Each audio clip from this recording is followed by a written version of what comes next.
গতকালকেও বাসে বুঝছো, এক সুন্দরী এক মহিলা এখন আয়সা বলতেছে যে আঙ্কেল বসবো পাশে। আমি বলছি বসেন, সমস্যা নেই, ঠিক আছে। এখন আমি যত সরে বসি উনি আরো আমার সাথে লাগিয়া বসে। তোমার এখানে একটা কাজ ছিল, দায়িত্ব ছিল। কি দায়িত্ব ছিল? তুমি কেন দূরে যাবা?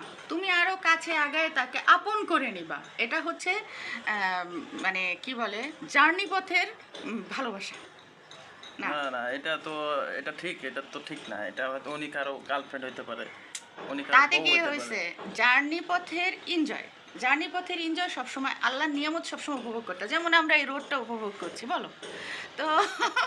আল্লাহর নিয়ামত সবসময় উপভোগ করতে হয়। জার্নি পথের ওটা হচ্ছে যে এনজয়। যেমন জার্নি পথে আমরা যদি একটা ফুলের ঘ্রাণ পাই, সেটা ভালো লাগে না?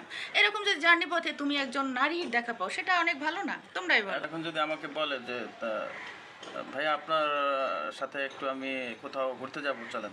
হ্যাঁ, তোমার সময় থাকলে অবশ্যই তুমি যাবে। জীবনটা ছোট, জীবনটা উপভোগ করে নাও, বলো।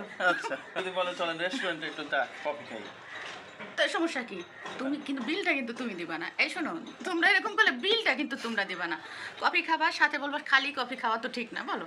আর সাথে অন্য কিছুও খাবা, সমস্যা কি? খাইতে তো সমস্যা নাই। উনি বলবে যে ঠিক আছে বিলটা আমি দিব, সমস্যা নেই, আপনি হ্যাঁ, আপনি শুধু চলেন। বিলটা উনি না দিতে চাইলেও তুমি ট্যাগ খুললে দেয়া বাজে। মানি ব্যাগটা হঠাৎ ভুলে বাসায় রেখে আসছি। এখন যদি বলে ভাবি কোনো সমস্যা নাই তো নো, চলেন। কফি খেলে আমার জামাইরে কফি খাওয়াইছে, আমি তোরে থ্যাংক ইউ দিব পুরো দামে। কফি খেলে সমস্যা কি, বলো। আচ্ছা, তো সবার এরকম ঘরে ঘরে এরকম বউ দরকার আসলে।